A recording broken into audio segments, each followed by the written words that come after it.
climate change is causing storms to increase, not only the number of storms, but also the intensity of storms. So we're getting more storms, and those storms are stronger.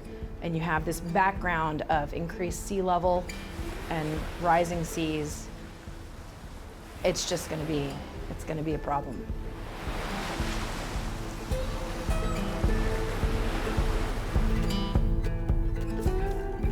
Water business has been a struggle, I'll be honest with you.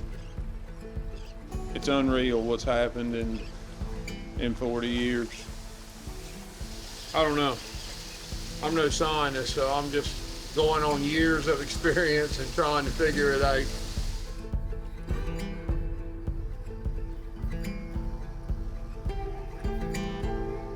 Hi, I'm Lisa Godley, Executive Producer and Director of Against the Current.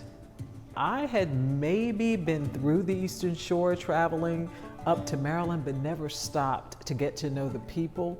Amazing some of the things we saw. These trees that are dying from the roots up because of the salt water that's seeping into the vegetation.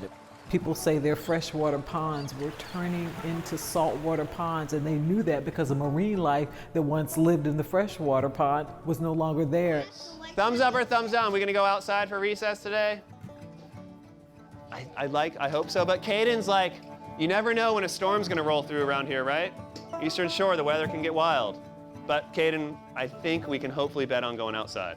Against the Current is the story of Virginia's Eastern Shore and how climate change and sea level rise is impacting the careers of the folks who call the Eastern Shore home. There are traditional careers there where people have been for families, for generations, have been doing one thing in terms of fishing or crabbing or farming, and now their way of life is being impacted by these water levels rising. And they're wondering, how are their lives going to change? How is the future going to look like for themselves and their families if this keeps happening?